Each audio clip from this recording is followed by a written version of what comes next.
Welcome, welcome, welcome. Welcome, Mets Nation. It is 12:40, almost 12:40. We are recording on January 15th. And oh boy, we are on Kyle Tucker watch. I gotta say, I'm so super excited, super pumped up.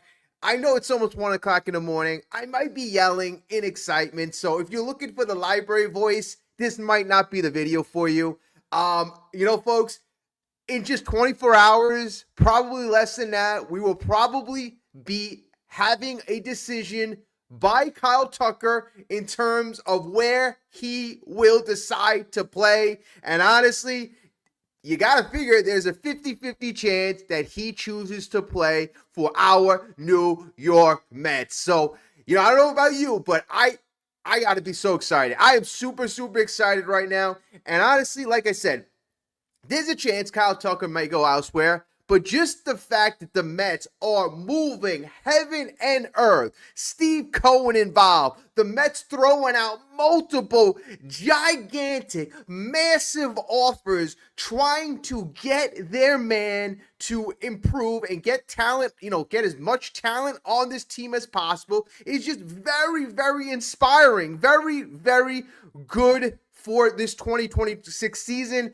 A lot of people worrying, is the New York Mets going all out for 2026? And I got to say, this experience right now in the last couple of days has answered a lot of questions. The Mets right now are, yes, they are moving anything they got to do to be contenders for 2026. And it is really important, too, because the other two teams involved, specifically the Blue Jays, it seems like we've got a lot of news coming out about the Blue Jays, especially in the last few hours. That's the big contender, but you still have the Dodgers, and the Dodgers, again, you know what? We haven't heard that much about them, at least in the last couple hours, but that's a very sneaky opponent. But at this point right now, you just got to be happy about how damn aggressive the New York Mets have been in the pursuit of Kyle Tucker. And we always thought that, hey, there was a possibility. Cody Bellinger, Kyle Tucker, yes, one of those guys could be on the New York Mets in the outfield with Juan Soto, Carson Bench, Francisco Lindor. We knew there was a possibility. But you know what? I did not think that the Mets would go to these lengths. I really thought that the market would had to crater. And right now, you hear from Jim Duquette that the Mets went to a fourth year. Yesterday, they're offering $50 million per year. Literally $50 million per year. I almost fell off my chair. And as soon as I heard that yesterday, I'm like, okay, this team is damn serious. They are committed. No fooling around. They're in this to win it, right? I love when Steve Cohen involves himself in the negotiations because I know that there's a decent chance that we can win this. Just like what happened last year with Juan Soto. You heard a lot of the naysaying say, the Mets aren't going to get Juan Soto. And truth be told, Juan Soto is a New York Met for the foreseeable future.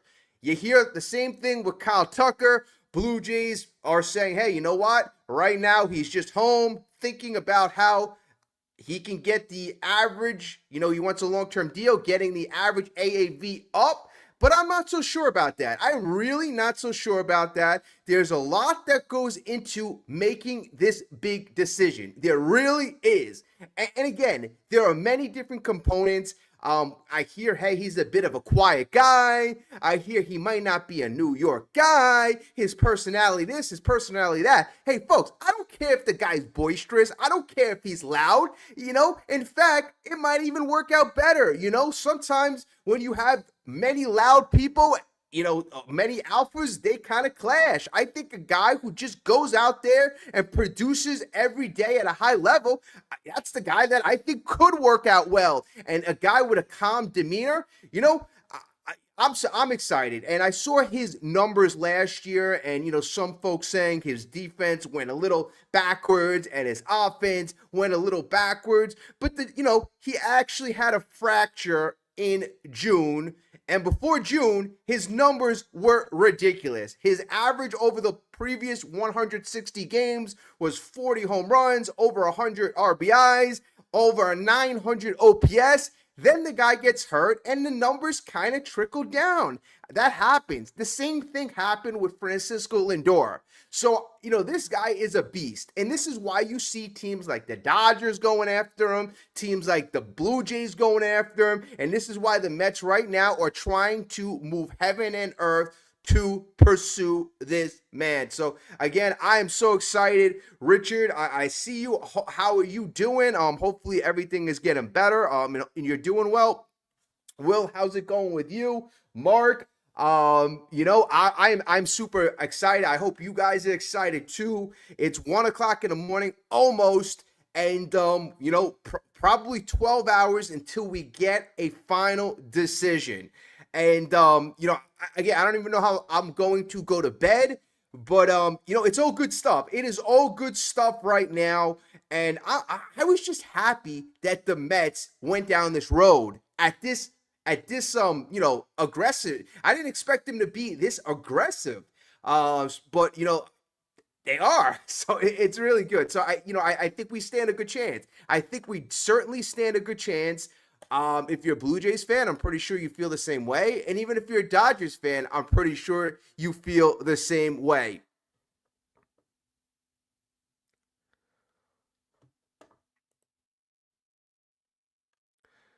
Okay.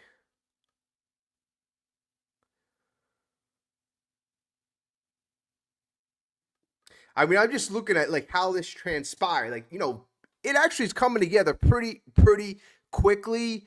I know we heard probably for a week or 2 weeks, maybe even longer than that the big three teams were the Blue Jays, the Mets, the Dodgers. Those are the three primary teams pursuing Kyle Tucker. Then you heard on Sunday that, hey, the Mets met with Kyle Tucker. And that's what really got me excited.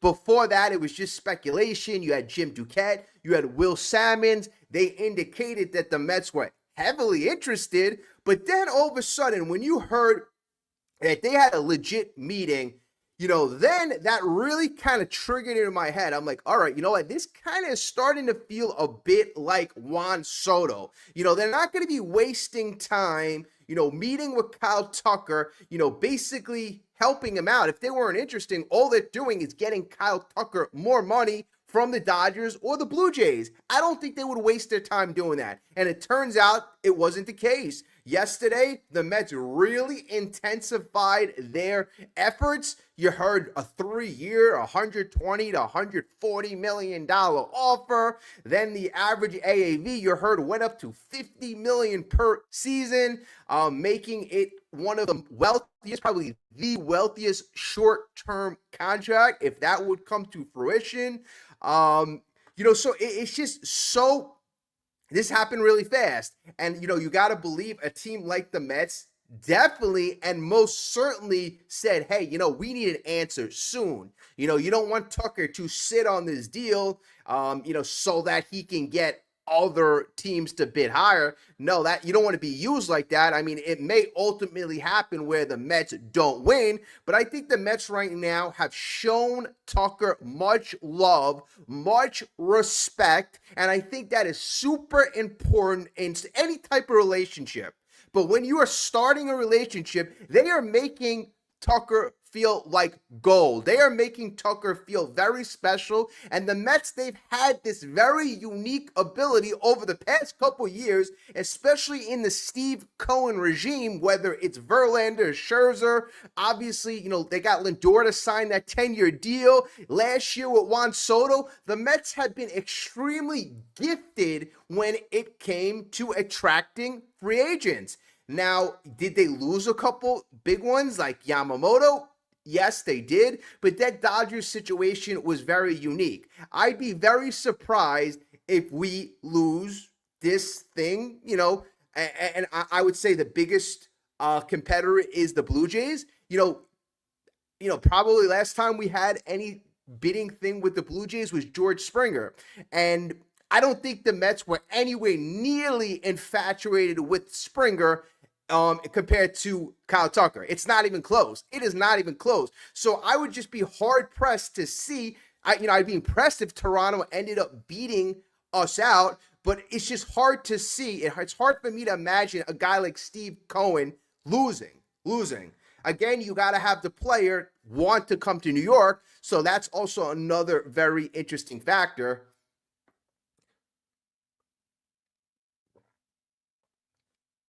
Okay, so then you get today. And today you have reports all over the place.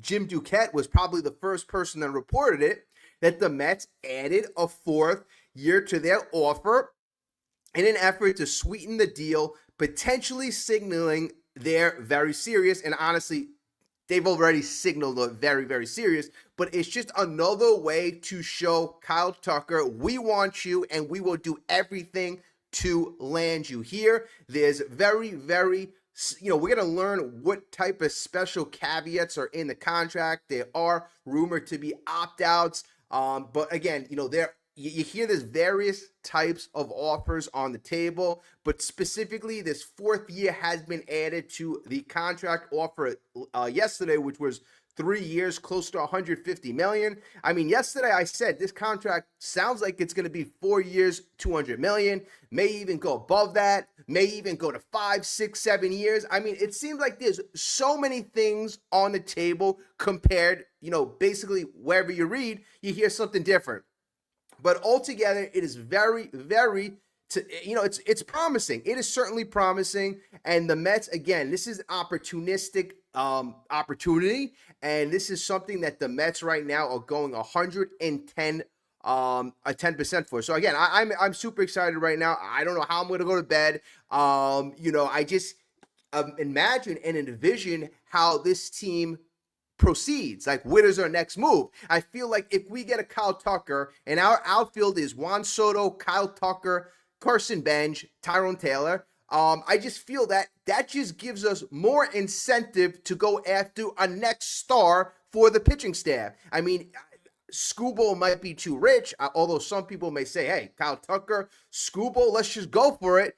But then I could also understand the flip side where you don't want to mortgage a good part of your farm. But definitely a guy like Freddy Peralta, Framber Valdez, those guys are all the more on the table if you improve your team to this level.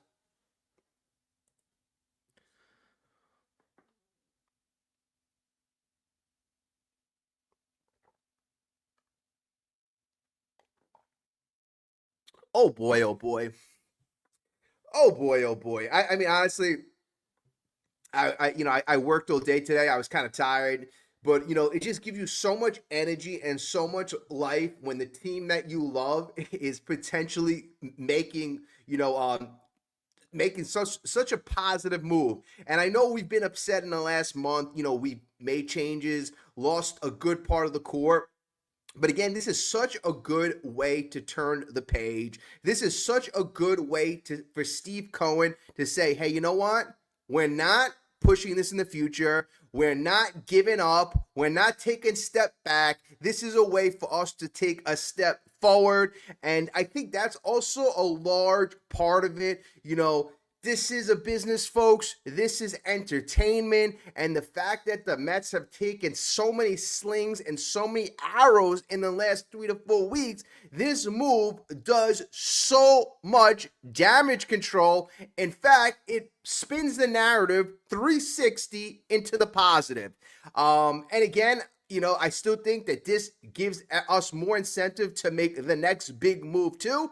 But, the big thing is you get the fan base extremely excited and happy about 2026. Now, you see Steve Cohen going to all lengths trying to get Kyle Tucker. I mean, it's even though I would understand if Kyle Tucker didn't come to the Mets, I mean, I'd understand. It's Kyle Tucker's decision.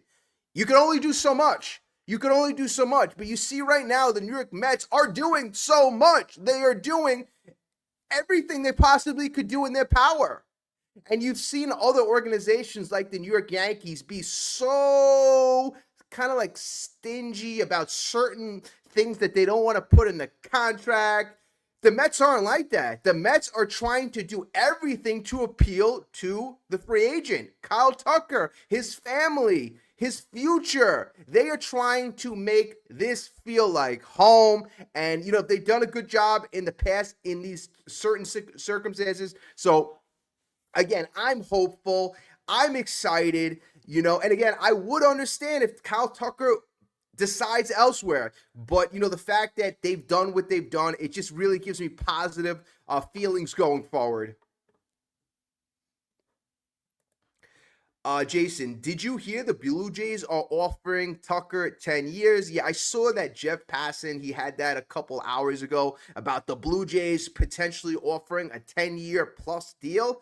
I mean, honestly, if we think about this logically, in the beginning, last year, I guess doesn't really count. It was ridiculous rumors. Soto got such a big deal, and everybody speculated, oh, when Tucker gets to free agency, he's going to get $500 million. Then as reality set in, and as the year went on, then they projected more likely it'll be a 10-year, $400 million deal. It'll be around that, and I think I heard 350, 400 million.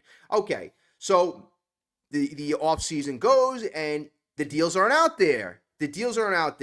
Now you hear the Dodgers, you hear the Mets, and you hear the Blue Jays. But the Blue Jays initially were the only team that wants to go long term. Now, the problem with the Blue Jays offer is the average annual salary that they're paying for that long-term contract isn't high enough. So you got to figure if they were expecting 40 mil a year for 10 years, it's got to be a lot less than that.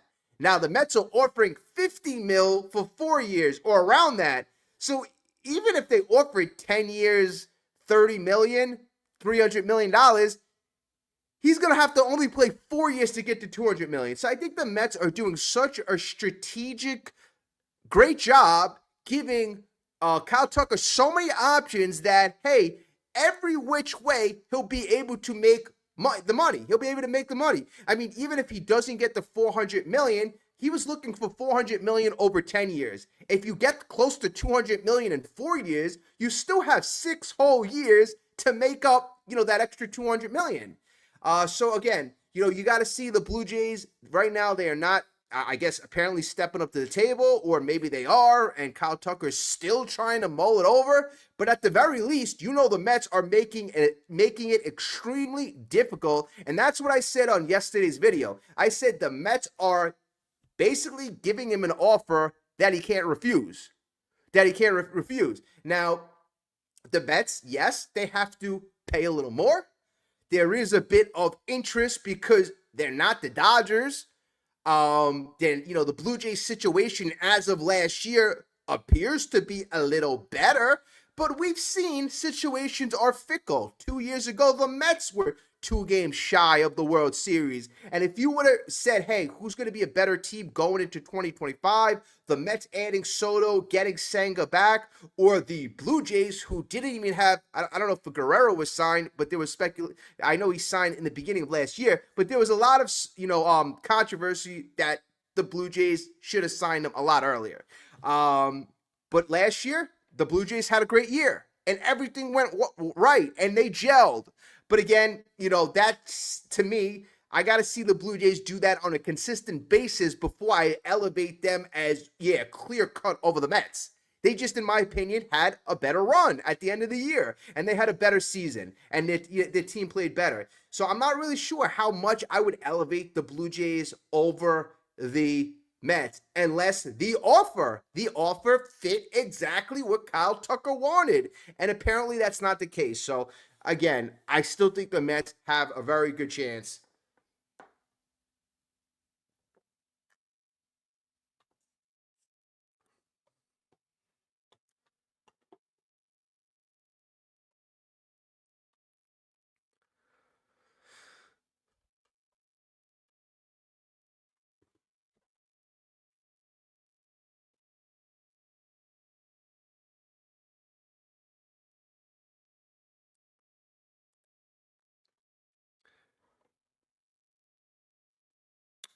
Ethan, you're right. If the Jays are willing to go to 10 years, I find it hard for Tucker to turn that down.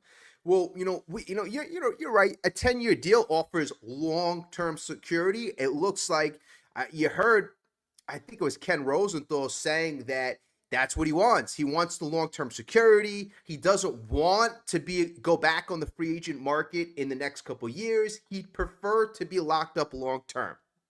But there's caveats. How much is the total value of the contract? Is there any deferred money? Are there any opt-outs? Are there anything that the Mets are putting in their contract that make it more appealing? Like, hey, the Mets did the sweet thing with Soto's family, and apparently that was a big deal. So again, there are caveats, but I think at the end of the day, money's going to talk. I think money's going to talk the most, and at the end of the day, which team has the most money? The Blue Jays have a lot of money. The Mets have a lot of money. Who's going to be more aggressive at the end of the day?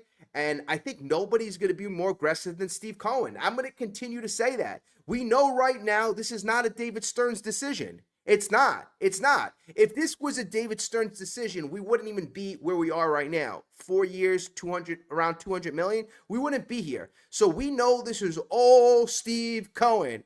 And Steve Cohen, again, I resort back to who he is as a person. What is his goal? What is his objectives? And as a person, he rarely loses. This guy's used to getting whatever he wants. He's got $30 billion. He, a lot of this money that he's saying, hey, I'll give you an extra 50 million. It really means nothing to him. It really does. Even if he's going to get taxed by 100%, he does not care. He wants pride, ego, wants to please the fan base. He wants to bring a championship to Queens. Now, if Kyle Tucker goes to the Dodgers, that's going to help your opponent. You don't want to get your opponent stronger, and that's why I was upset with the Diaz situation. Like, you literally strengthened your number one obstacle by not signing Diaz. I was really upset with that move. Alonso, I was a little better on, but same thing here. You let Kyle Tucker go to the Dodgers, but the thing is, I'm not really sure if the Dodgers are willing to compete with the Mets. The Mets right now are showing that they are a force financially, and at least the Mets are really putting their foot down. They are $300 million right now total payroll. If this would go through, their payroll would shoot up to 350. So again, I don't want to hear the narrative that the Mets are cheap. I really don't. I really don't. I mean, like, what team are you comparing the Mets to if you're saying they're cheap? I mean, there's only one other team that would be ahead of them. That's the Dodgers. And still, if the Mets got Kyle Tucker, they wouldn't be done. And that which gives me so much hope and so much excitement. If the Mets get Kyle Tucker and they pay him $50 million and they have Juan Soto and they're paying him $50+ million, and they have Lindor at 32 years old, Simeon at 35, Polanco's going to be 33. This year is going to be a year they're going to be all in. So that means they're going to be making some big moves to acquire talent in the starting rotation. You got some nice young kids, obviously Nolan McLean, Jonah Tong, Sproat, McLean being the one who's much, much further ahead. The other two guys, yes, you have to kind of see what they can do throughout the year, but you need veteran talent in that, or proven talent in that rotation in the worst way. And that talent that can eat up innings. You really need some consistency, and that'll help out the entire team. The bullpen, it'll take pressure off the lineup. You need, improve to your starting pitching in the worst way. And again, if you're spending all that money on the offense and those players, you're certainly going to want to shore up your starting pitching.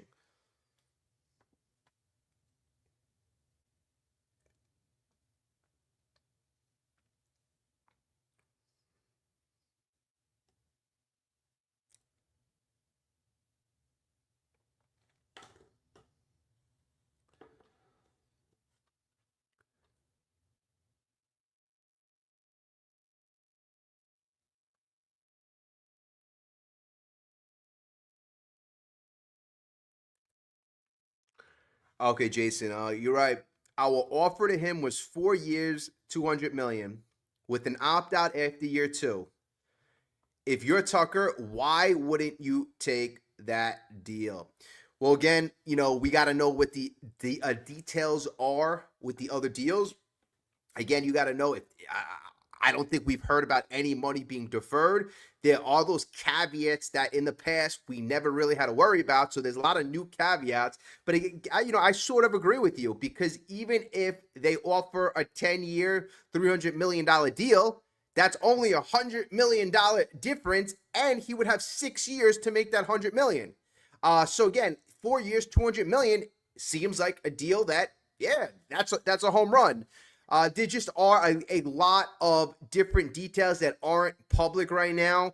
Also, right now, he may be leaning heavily towards the Mets. We just don't know. We really don't know. Tomorrow, we can kind of answer these questions with definitive answers, because we'll know what all the details are. But right now, it's hard to say why he wouldn't take a 4-year, $200 million deal. I mean, he'll be making very, very crazy money in 4 years, and he'll still be 32, 33, at the end of the contract. And if he wants, he can opt out. If there's an opt out after year 2, he'll put up 2 good years, 29 and 30, make $100 million, and then he can go out there and get another $400 million deal. So again, he has options. He has options, and that's what the Mets are doing. They are giving him options, and hopefully he chooses a contract that is good for him, good for his family, and something that the Mets can still keep their flexibility, because I know it's very important to make sure that the Mets have flexibility going into the future. I know we want to sign up all these players, and I love to get Kyle Tucker on the team. That's why 4 years is such a home run deal, because what you do is you get Kyle Tucker during his prime years. I mean, you don't got to worry about the 35, 36, 37, 38. So that is so advantageous. Even if he goes up to 5 or 6 years, which it may have to. But again, it's very tough. It's very tough to say why he wouldn't do something without knowing the exact details of the other contract.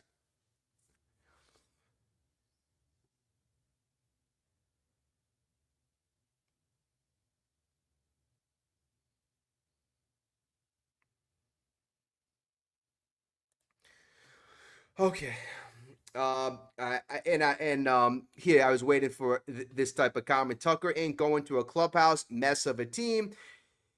He's rather go to LA to win or Jays to party with his I mean, if he's going to play to another team to play with his buddy or his friend, I mean, we're not in high school anymore. We're not like, these guys are 30-year-old men. They're not going to other teams just because their friend is on that team. I can understand if it's the most money, that's one thing.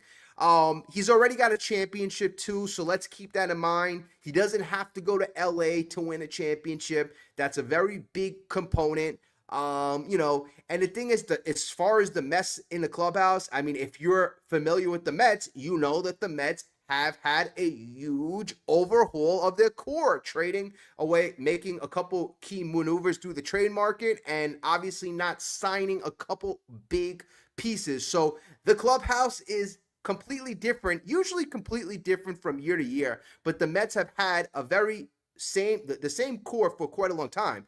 The core is not here. Gone. They have a new core. So again, that clubhouse vibe will be completely different.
Yeah, I mean, I just think that this would just be such a big game change to get a guy like Kyle Tucker. And I wonder how this offseason, progressed. Like I said, I think David Stearns has done a very good job reading the market.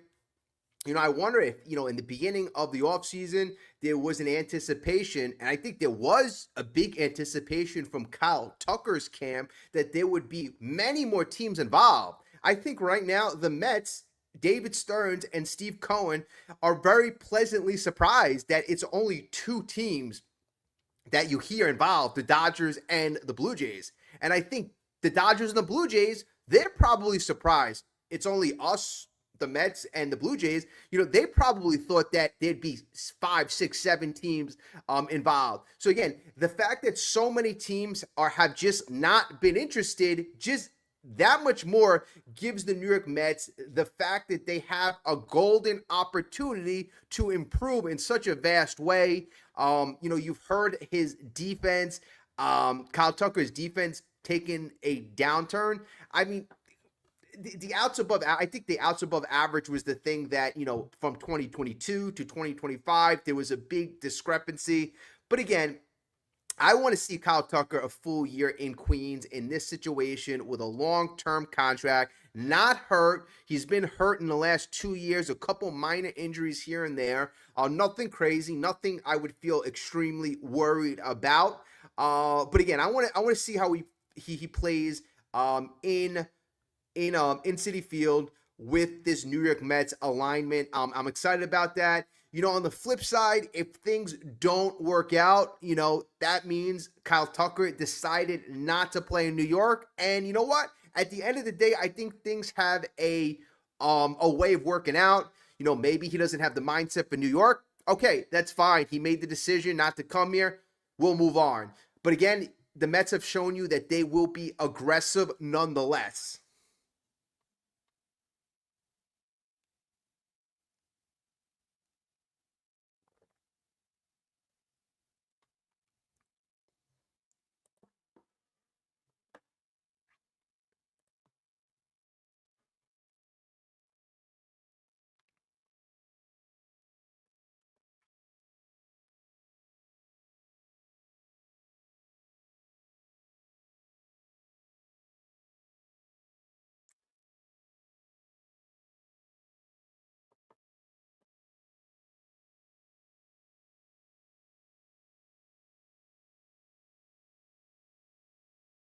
And I wonder, so the rumor is at this point right now, you have Steve Cohen involved in the negotiations. And that's good because it demonstrates the club's priority on this whole Kyle Tucker signing. And it demonstrates to Kyle Tucker how much we want the damn guy on the team. So it's very good.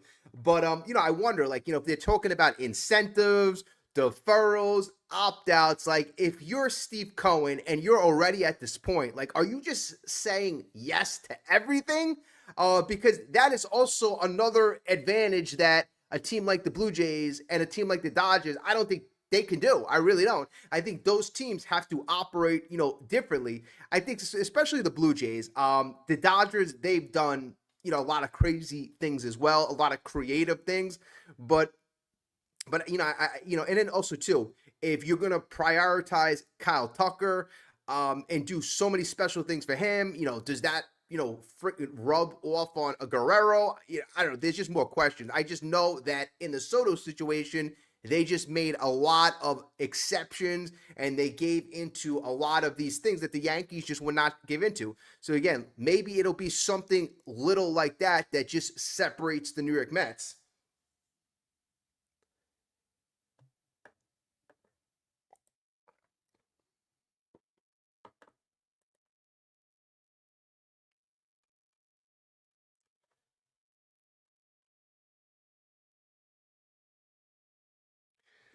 Guys, give me 1 second. I keep hearing my dog bark. Hold on.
Sorry about that. All right, let's get to some of the comments. What time? 1:15 in the morning. Very nice.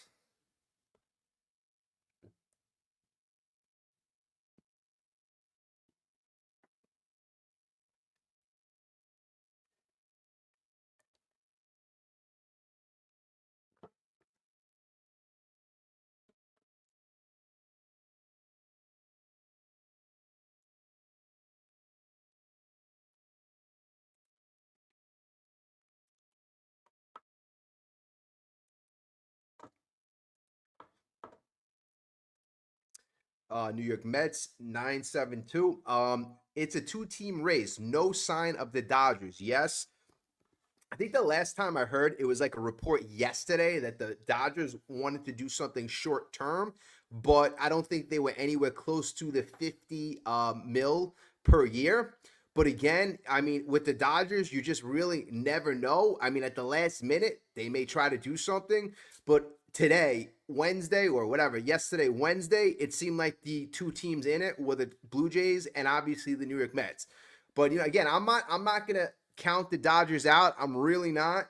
I mean, they swooped in. They got Diaz. They've swooped in the past. That's a very, very aggressive and a very precise organization. And let's just say they see, hey, you know what?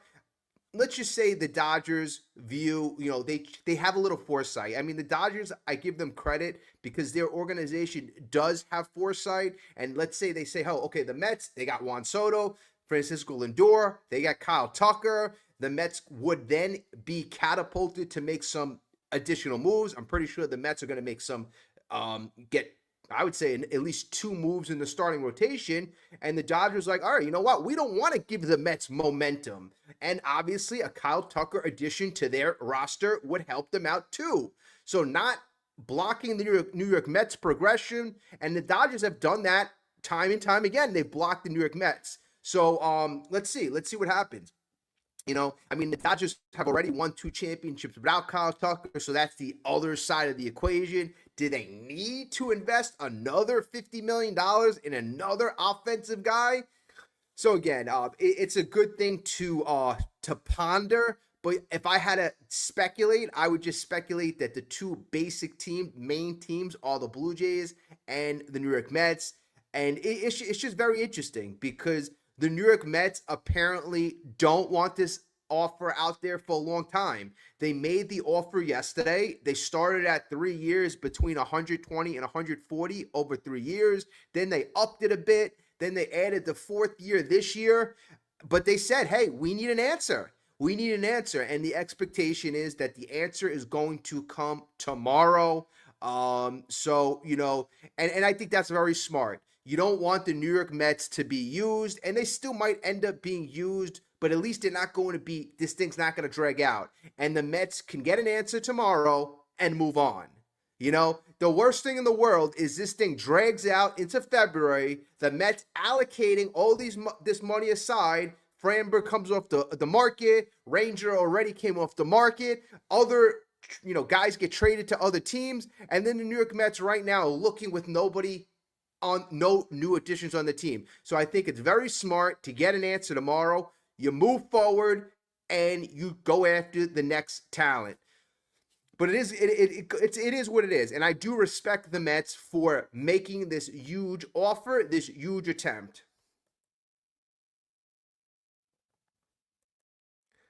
And yeah, and this is what I was just saying. So what's the plan B if Tucker is in Toronto? I mean, the obvious pivot, there's one obvious pivot, and then the third, fourth, fifth move would be a little less obvious, but the obvious pivot would be Cody Bellinger.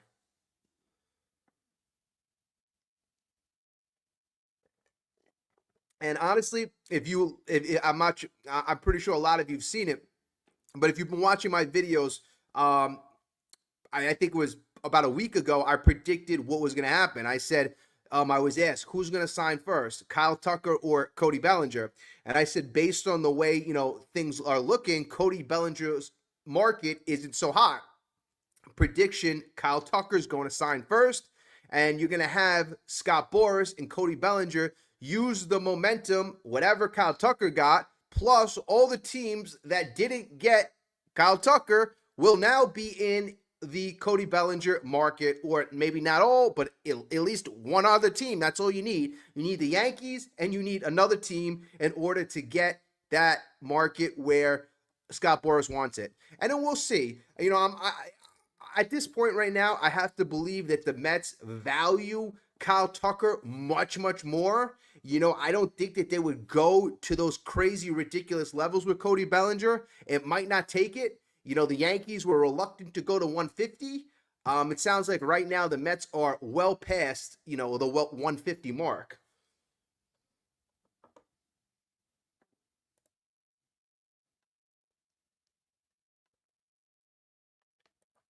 Yeah, this is a good point. And this is why I think that if we get Kyle Tucker, we're most certainly going to make additional moves. You can't not address your biggest weakness of last year. I mean, besides lack of fundamentals, defensive misplays, offensive inconsistency in the lineup, your biggest issue was the starting rotation. So, I mean, literally, we are mid-January, January 15th, and you're 100% right. We have not addressed the starting rotation. But based on the way, I guess, the market has been going, it's been very, very slow. But truth be told, starting pitchers are trickling off. And, the latest move, obviously, you have Ranger Suarez coming off the board. So I think the Mets want to get this Kyle Tucker deal done. And then I think they're going to focus all their attention, all their resources on improving the starting rotation. And they may be looking at the they may be, if I had to guess, and we've been pretty good at predicting the markets, I would say that they are interested in Framber Valdez at a certain price, at a certain number of years. Certainly not interested at 6 or 7 years. Certainly not. Certainly not interested 6 or 7 years, 200 plus million. I mean, Dylan Cease, in my opinion, he's younger. He's got, better talent, better upside. He got 7 years, 210 million. So, I mean, by virtue of that, he's got to get less than that. Got to get much, much less than that. So, I mean, what did Suarez got 130? I was at work, so I didn't really see the details of the.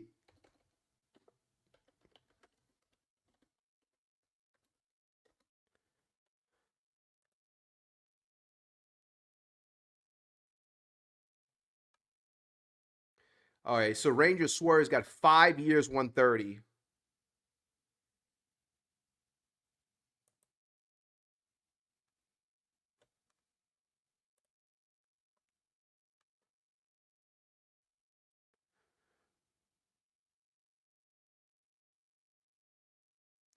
And apparently, like, the Mets had, according to reports, had semi interest in Suarez, but Boston apparently outbid the Mets. But the details about that aren't really. I don't see any details here made public. But again, if you get Framber Valdez, if his market continues to go down and you can get him for around 100 million, 3 years, that's a deal that is, I would say conducive for a number 2, number 3. He's not a number 1. So you get a guy like Framber Valdez for some stability in your rotation. The guy eats up innings. That. The guy has been very, very durable. So he gives you that type of stability, at least for the next couple of years. And then you got to go out and in my opinion, you got to try to get an ace. You really do. I mean, the Tariq Skubal market, you can monitor that. It's going to be very costly no matter what you do. You could see at one point if Detroit, if they're desperate, if they want to make a trade, or else they're really gonna lose it for nothing. If they end up not making a trade, the Mets can also sign Skubal next year, so that option's always out there. But in terms of this year, Peralta, that has always been my number one perfect option for the Mets. If the Mets get Peralta, if they get Kyle Tucker, I think that is a very, very, very good start. I mean, I feel like obviously, Diaz, keeping Diaz. I always hark back to Diaz because Diaz is, I consider him the best closer in the game, at least one of the top three relievers in the game. So that's a tough loss. That certainly is. But the rest of the, offseason looks much, much better if you have a Kyle Tucker and you have a pitcher like Freddy Peralta, on your team.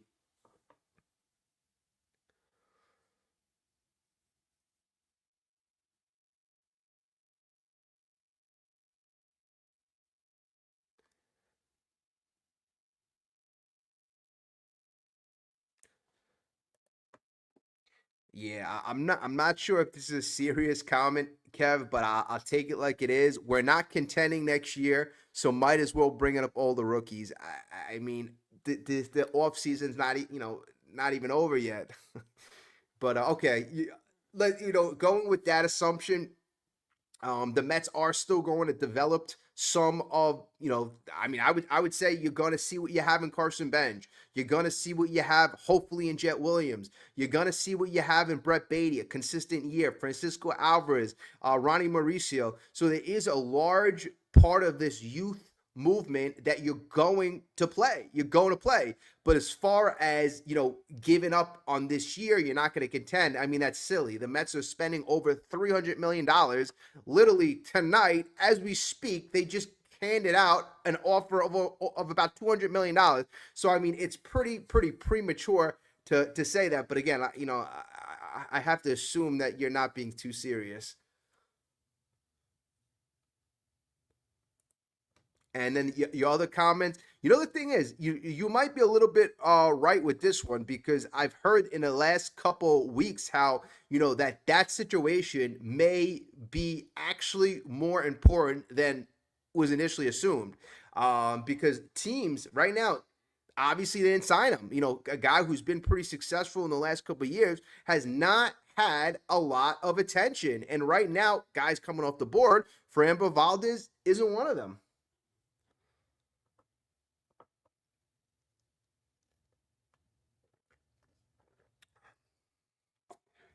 Hey, what's up, Stony? How's it going?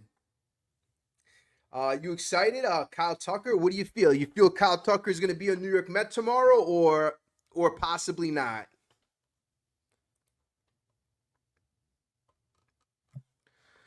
I mean, like I said, I feel pretty good. Again, I would understand. I'd be okay if he doesn't go to the New York Mets. I'd be disappointed, but I'd be okay with it because I know the Mets right now are doing whatever they can to get this guy's services.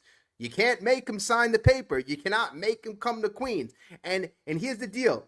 I don't want a guy in New York, Queens, if he doesn't want to be there. You don't. It's more detrimental and negative to force a guy, to play in New York. So again, if he really doesn't want to be here, it's better off he goes elsewhere. But I think the New York Mets are trying to show him that this is going to be a very advantageous situation. It's a good place to play, a good place to grow. Obviously, there's going to be a lot of incentives. You're going to make a whole hell of a lot of money. We're going to do everything in our power to win. And the funny thing is, in the last couple of weeks, there has, I said about 30 minutes ago that the Kyle Tucker market hasn't been as hot as one would have assumed in the beginning of the offseason. People thought that 5, 10 teams would be involved. There'd be a bidding war, this and that. But I think there was a lot of speculation about Kyle Tucker, how he would mature and how he would be throughout the years and his commitment to baseball, his injury history over the last 2 years. And that's fine because, all right, you know what? You don't have to worry about bidding against a bunch of teams. I mean, I think that's a little overblown. I think it is because if there was a lot of validity to that, I don't think you would have the Dodgers. I don't think you would have the Blue Jays. You might have the Mets trying to take advantage of it. But, I do think that's a little overblown. The one thing that I guess was a little concerning, you had the Cubs. He played for the Cubs. The Cubs made that trade. They gave up prospects, and all of a sudden, goodbye. They'd rather allocate that money to Alex Bregman. But again, some players don't fit certain situation, And that's okay. I mean, Kyle Tucker won a championship in 2022 with the Astros, and he was a very, very big part of that. And I think Kyle Tucker, in the right situation, New York Mets are trying to create a very ideal situation, a very conducive or a clubhouse conducive to winning. And adding a guy like this is a great way to go into 2026. Got to get more Arizona. Let me see.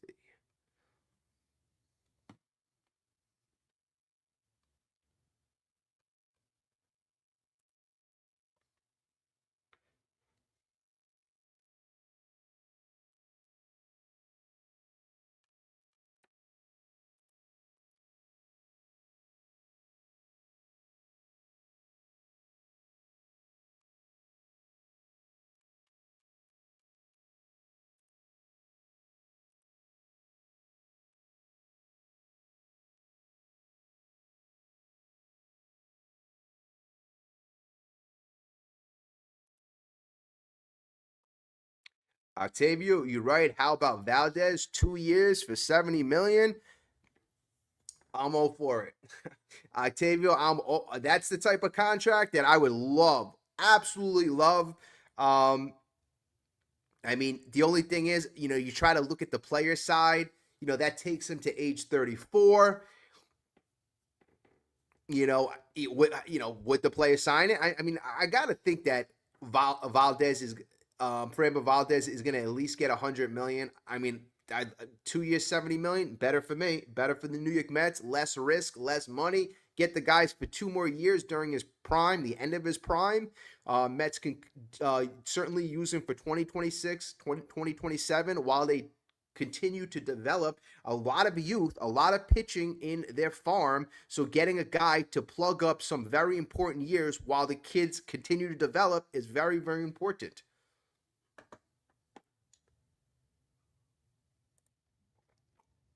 All right, Stoney. So yes, you think 5 years? All right. You know what? You got the fourth year added today.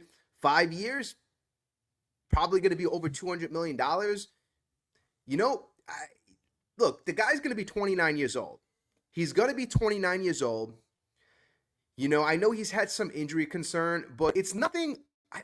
It's nothing. I mean, I'm not a doctor, but it doesn't sound like anything degenerative. It's not. I didn't hear any like back issues or anything like that. So this would take him to age 34. Age 34. So I mean, that's not crazy at all. And if he decides to opt out, then that's what the Mets like, to utilize a guy, have him play well for 2026, 2027. Hopefully you win a championship. If the guy has a magnificent year, all right, fine. He can go out, get a long-term contract elsewhere, and then the Mets, they can get somebody younger, better, more talented. The good thing is you want to keep your flexibility, but it's very promising.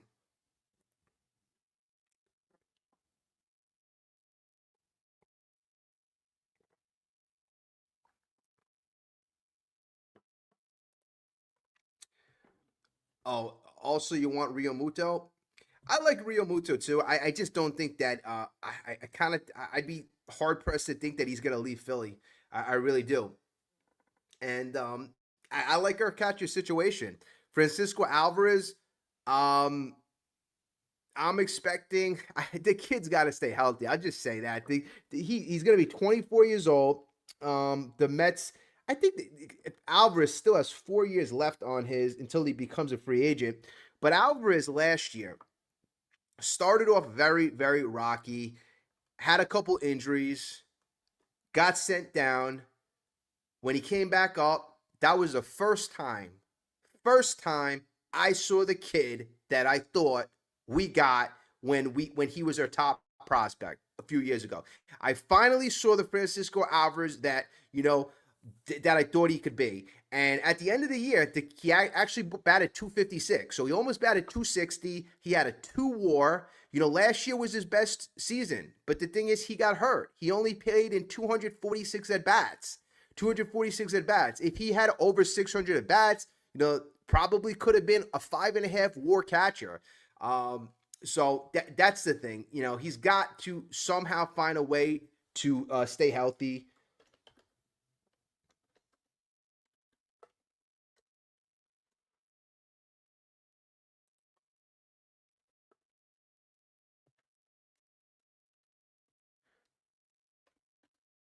I just want to check one thing.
Yeah, all right. Just want to double check one thing. So in August of 2025, Francisco Alvarez played in 14 games, 41 at bats.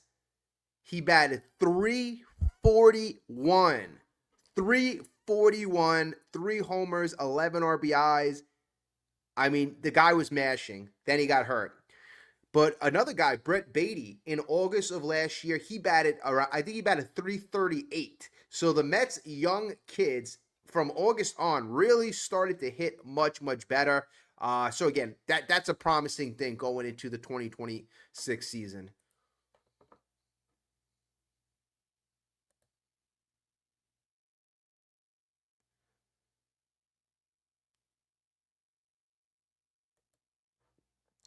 Stony, I think Blue Jays contract is crazy right now. It might scare Tucker away.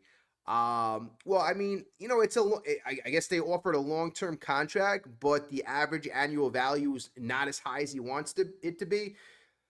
It really depends. I mean, he's going to there's one thing that I guess at the end of the day, how confident is Tucker in his abilities, right? Because I'm thinking, okay, the Mets are going to offer 4 years, 200 million, and then the Blue Jays, let's say they're 10 years, 300 million. I'm thinking, okay, 6 year difference. In 6 years, he could certainly make more than 100 mil. But then again, I don't know how he feels about him getting older and aging and possibly getting hurt. Um, is it something that he wants to deal with? Maybe he takes the 300 mil. I don't think that it's something that I think most players wouldn't do because it's such a grand opportunity. You're getting 200 million plus an opportunity to earn so much more. Uh, but it just gives you something to think about.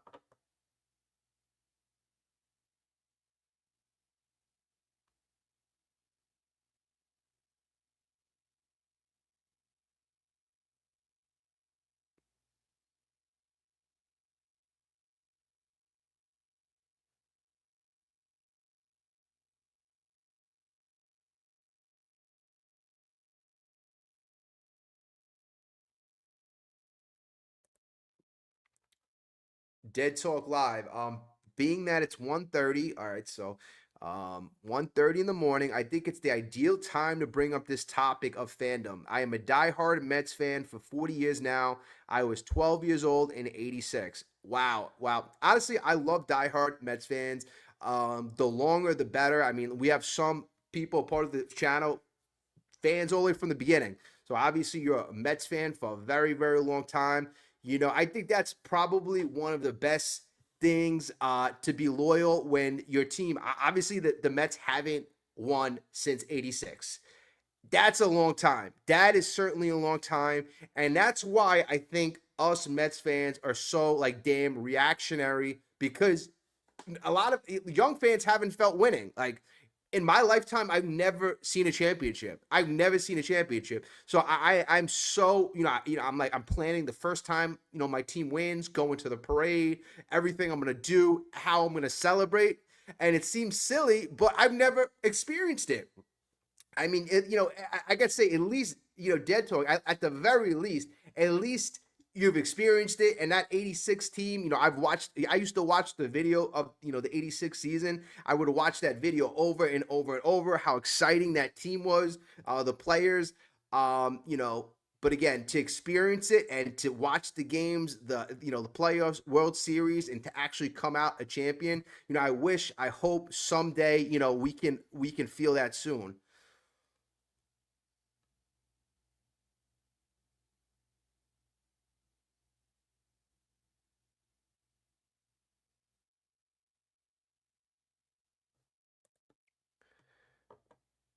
Stoney, I wish we can get Tucker and Bellinger. I'm hoping for too much.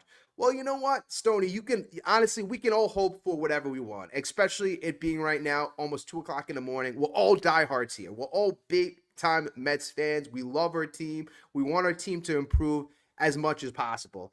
But, the thing is, I think it's going to be a little, I don't want to say repetitive, redundant, because at least Bellinger, he plays first base. He could play center field. Kyle Tucker, just kind of you put him in one of the corner outfield spots. But I think the Mets would want to utilize the resources that they have remaining toward improving their starting pitching staff.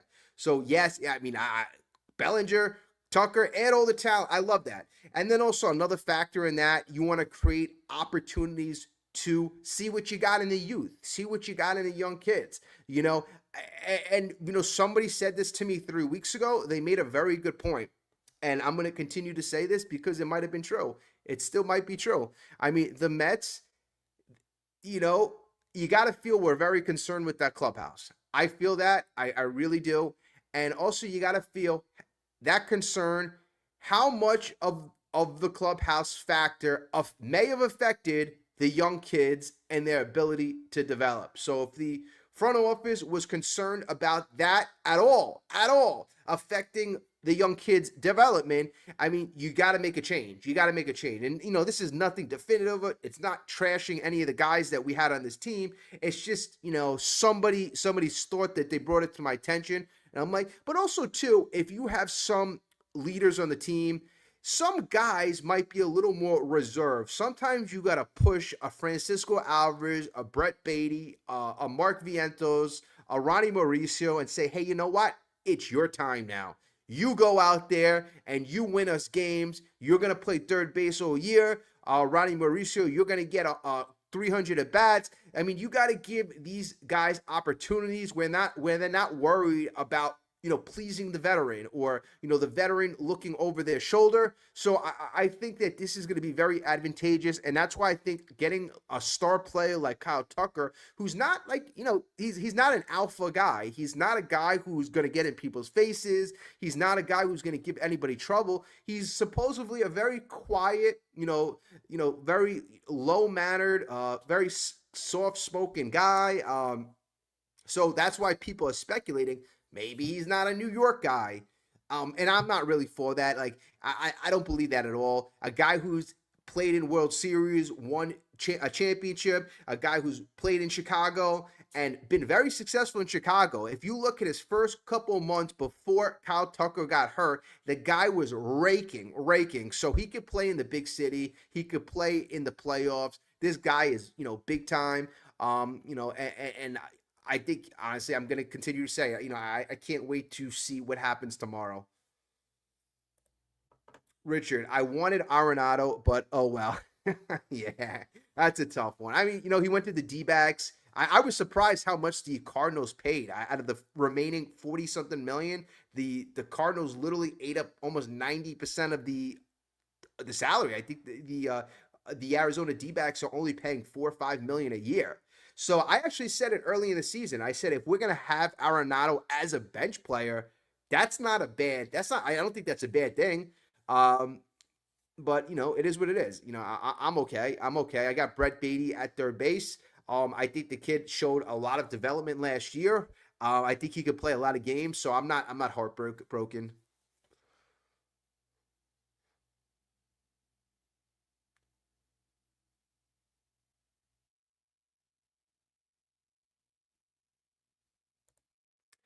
Uh, Being a fanatic or diehard fan, no matter how much your rational side of your brain that Tucker can just as easily sign with the Jays or the Dodgers, I believe for fans like Dom, they will be crushed. Well, you know what? I'll tell you this. What is making me very, very okay with how things may turn out is the way the Mets are pursuing, the way they're pursuing Tucker, the way they're literally, they are moving heaven and earth. They are pulling all the stops, right? And there's only so much you can do. Yes, I really want the player because I believe it'll elevate our team right now, and it'll speed up the process. It'll bring us a lot closer to where I think the team needs to be in terms of talent level. But at the end of the day, if it doesn't happen, I know the next opportunity that the Mets, if it's that right opportunity that they identify, that they will go full force like they did. So again, it's just all about like speed right now. We want things now. New Yorkers, we haven't won since '86, so that's why I love a Kyle Tucker to go along with a Juan Soto to go along with a Francisco Lindor who's 32 years old. It just everything works. I want it now, but if it doesn't happen, at least they did everything in their powers to make it happen.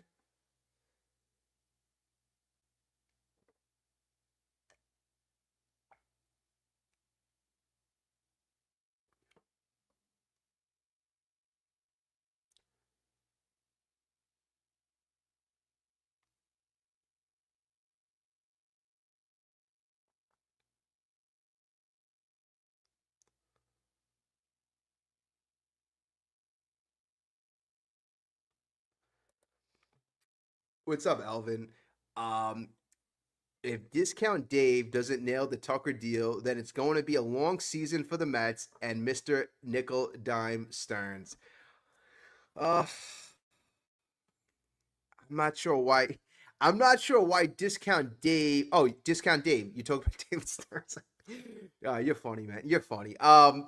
But you know what? This is not David Stern's decision. We know that David Stearns would not be spending this amount of money. So you got that point. But then again, any GM or president, I would assume, has to get approval when the money gets to this level. So, Steve Cohen is involved. He certainly is involved. This is his investment. This is his team. This is his reputation. And his reputation has been questioned in the last 2 months. I mean, you had some people. I've heard a lot of people message me saying the Wilpons were better. Bring back the Wilpons. I mean, I've heard that comment over and over. But I'll tell you one thing: if the Wilpons were around, there'd be no excitement right now for Kyle Tucker. There'd be no possibility. I mean, Luke Weaver, that would have been our big signing if the Wilpons were still owning this team. So again, I know it's frustrating that, hey, we haven't gotten to where we need to be, but at the end of the day, a guy like Steve Cohen creates so many more grand opportunities. So we'll see. We'll see.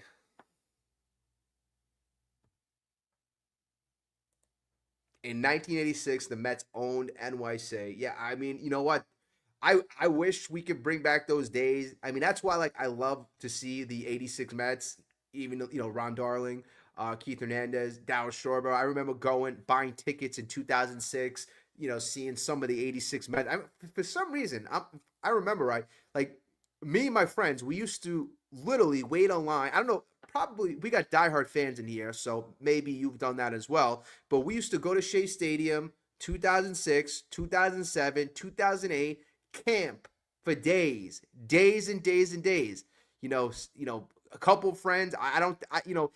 I usually had to go back and forth, but I had friends who would hold my spot, literally sleep in tents, just so we can buy tickets. And then the '86 Mets, I remember, would come on when the tickets would go on sale. Would actually come and say hello. So I mean, I thought that was pretty cool.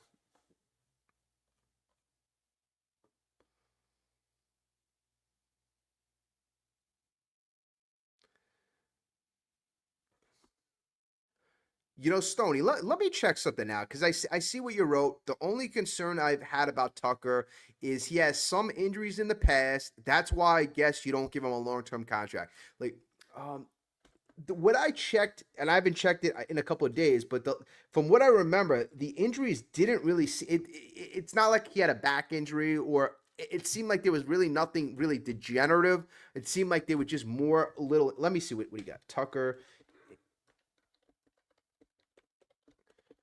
I know he got hurt twice last year.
Okay, so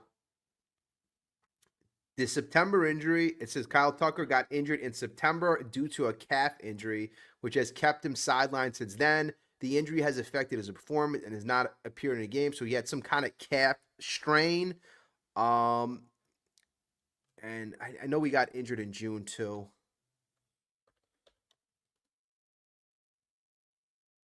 Okay, all right. So the June injury, that was the one that it wasn't a big deal. The Cubs, he had a right hand fracture. So I mean, that's I didn't really consider that too serious. A right hand fracture. The calf strain, obviously you want to find out like why he's having a calf strain, but again, it's not like he's heard of has any back issues or any knee issues.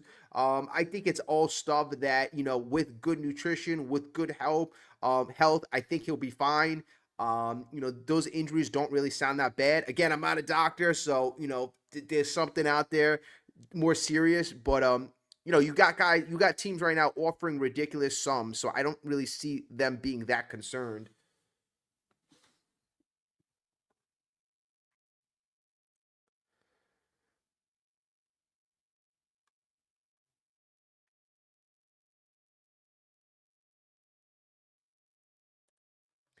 Yeah, everybody keeps asking me this. I mean, right now I'm working in sales. The My company doesn't want us to mention anything online, social media, any channels. But I could say that I work in sales.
Okay, so I'm literally reading the article. Blue Jays are willing to go to offer Kyle Tucker a crazy number of years. So Toronto is willing to potentially go to a 10-year offer for Kyle Tucker. Passan adds that the Blue Jays are currently the only team willing to go to that extent in order to sign Tucker. I mean, apparently there's only one or two other teams. So, I mean, like they're the only team. I mean, there's not a lot of teams involved to begin with. And then there's plenty of precedent in MLB for 10 plus year contracts being given out to younger players. But those type of contracts are largely unheard of for a guy as old as Tucker.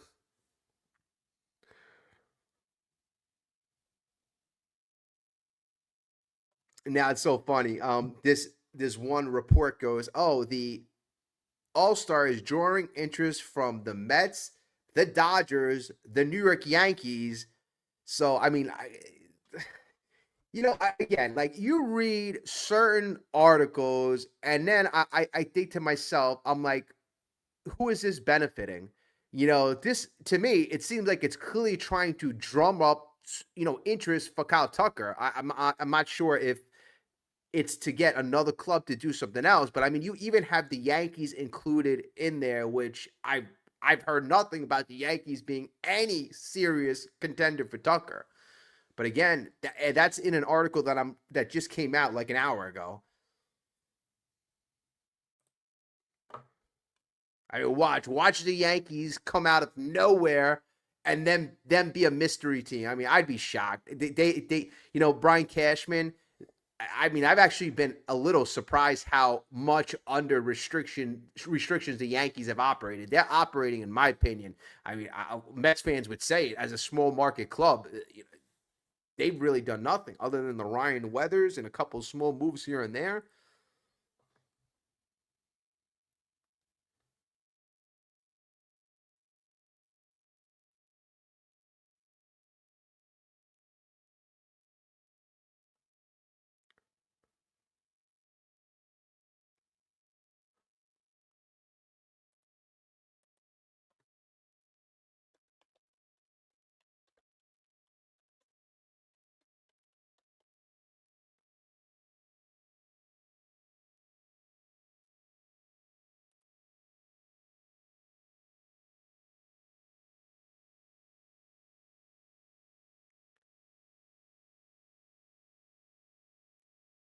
All right, so like I'm also like doing some more research. It says sources closely to the situation indicate that the offer structure has been modified to enhance New York's standing. So that's when they gave him the extra fourth year earlier, both financially and strategically.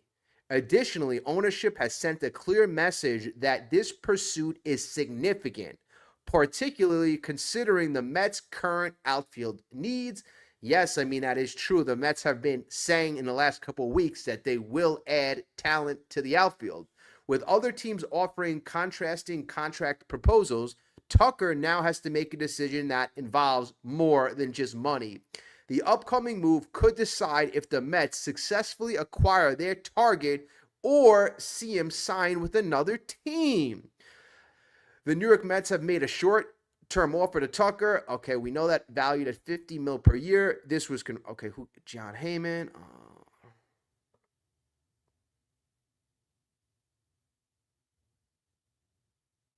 Wow, I'm just like looking back. So the first time this was kind of reported that the Mets were close was on January 6th. And again, Jim Duquette was all over it. On January 6th, he wrote, a league source told me that the Mets, the Dodgers, and the Blue Jays are the most aggressive suitors for Tucker. And 10 days later, that's literally the same exact situation.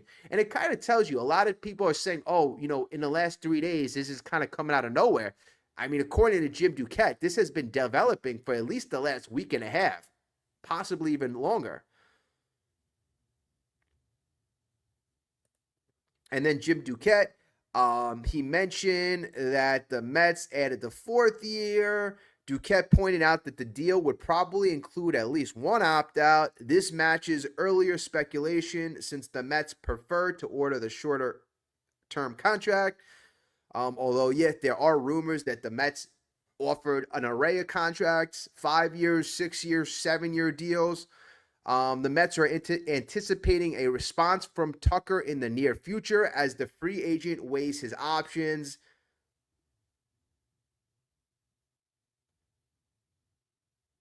Okay, now this is what I kind of wanted to allude to. Mets owner Steve Cohen getting involved shows how serious they are about this chase. Jim Duquette mentioned that Cohen is part of the talks, highlighting the team's dedication to landing Tucker. Anytime the Mets really want a player, I believe the first time they did it with Max Scherzer.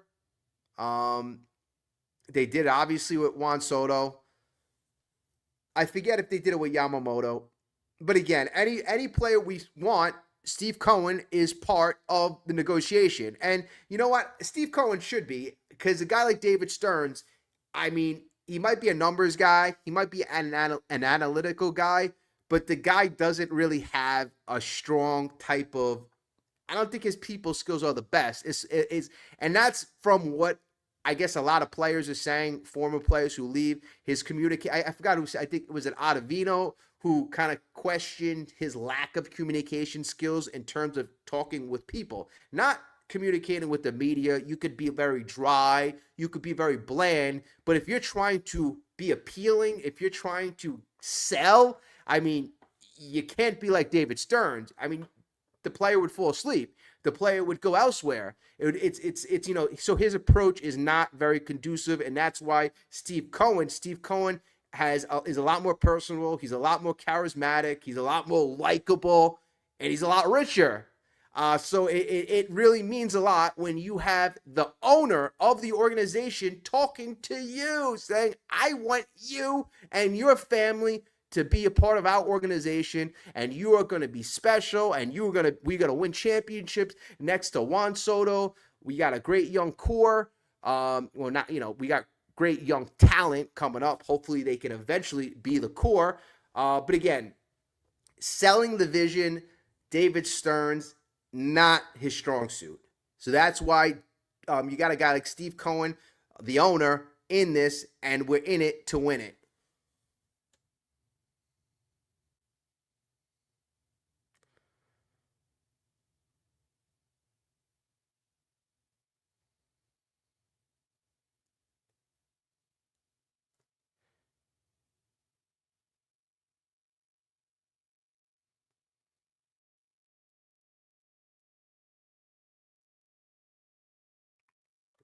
Now, I think this is very important. And again, people are asking, why are the Mets going to win this? Toronto Blue Jays have offered 10 years.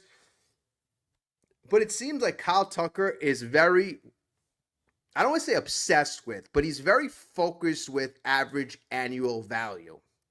I'm not sure if, he's one of those type of players that wants to be paid as the top 2% in the league or top 5%, or sees himself as a top 5 player and wants to be compensated as such. Some players are like that. So if you're giving a long-term contract, but you're paying him less than 30 mil a year, you got about 15, 20 guys, making more than you. But if you're paying him like the Mets are 50 mil a year, you got 2 guys making more than you, just Soto and Ohtani. So if it's like that, then okay, then that may be a reason. So the Mets have that 50 million per season on the deal that's on the table per year.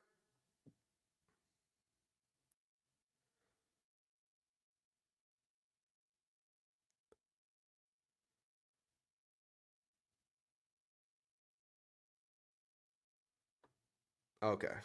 I was just checking to see if there was any latest news on the Dodgers, but no, nothing changed in the last 2 hours.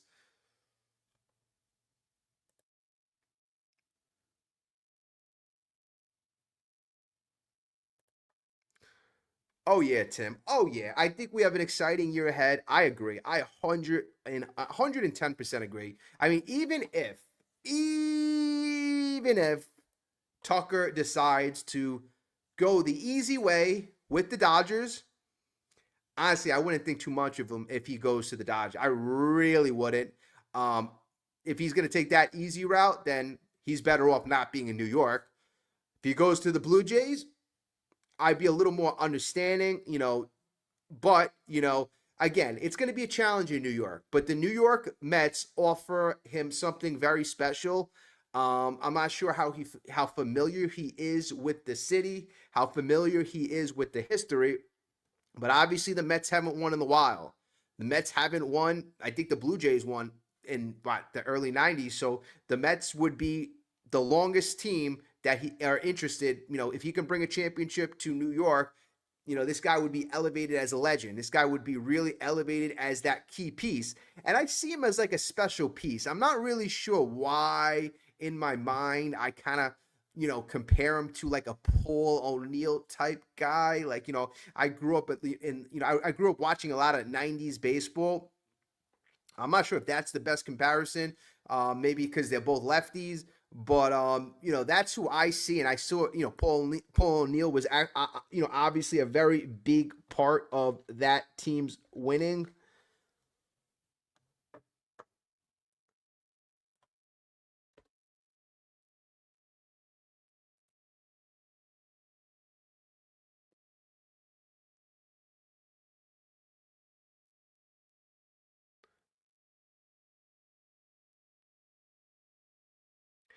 And one of my favorite things about Tucker, if I one of my favorite things, and somebody was asking me, "What's your favorite thing?" I mean, I like the fact that this guy, and I think this is very underrated, folks.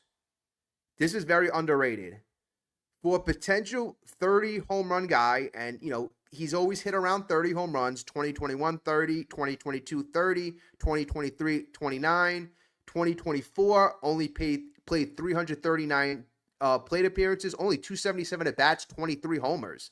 So he was set for 35, 40 homers that year. And then this past year, he had some injuries, 2022. So he's about a 30-plus home run guy. But the thing that's pretty unique about him is he doesn't really strike out that much. Last year, 88 strikeouts. Year before that, 54.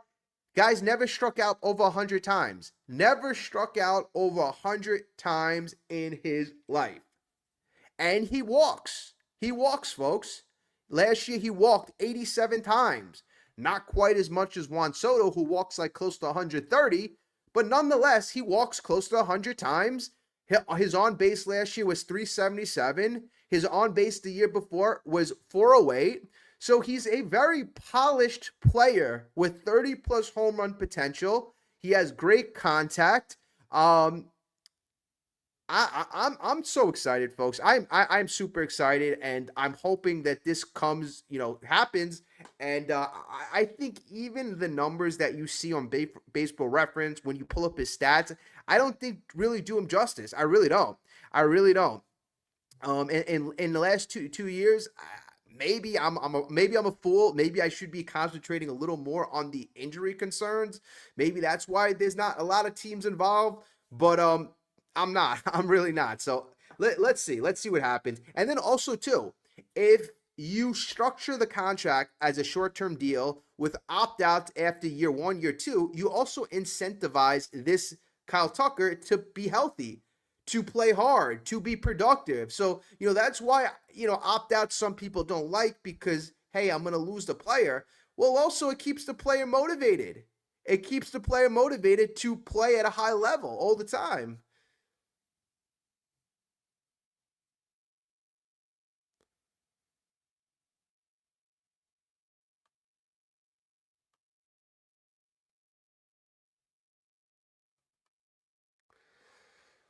Okay. All right, folks. I'm actually gonna get going. But I want to just say thank you so much, everyone. If you could hit the like button before you leave, just hit it real quick. Appreciate that.